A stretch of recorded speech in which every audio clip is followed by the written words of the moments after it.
Oo, sa kasaysayan nga po ng Pilipinas, ito ang tinaguriang pinaka-corrupt na budget. Sa kasaysayan po ng Pilipinas, ito po yung pinaka-kinatay na pambansang budget.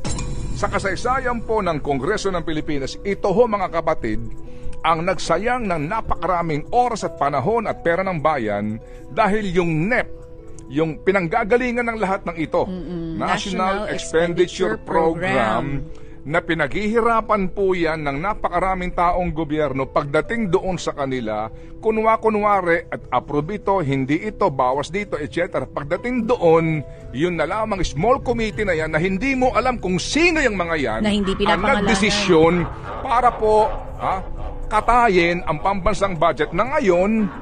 Eto na po yung presidente, sinasabi niya, nahihirapan akong ayusin ito. Diba na pinirmahan din po naman niya. Kasi ang pangamba niya, in fairness, na magkaroon na reenacted budget. Titigil ba ang takbo ng gobyerno sa reenacted budget? Hindi.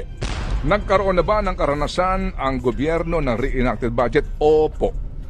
Panahon po ni Gloria Macapagal Arroyo. At dalawang yata yung reenacted budget. Tuwan-tuwa nga sila eh.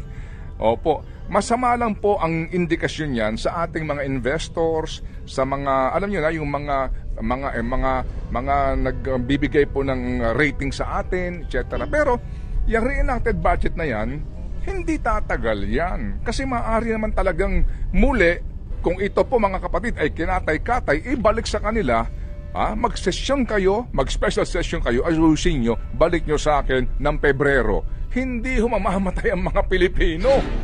Hindi ba? Opo, pero hindi eh. Tinanggap, may nag-veto kunwari ng 26 billion sa DPWH, pinayagan pa rin po na walang subsidiya po yung PhilHealth, kinatay-katay po yung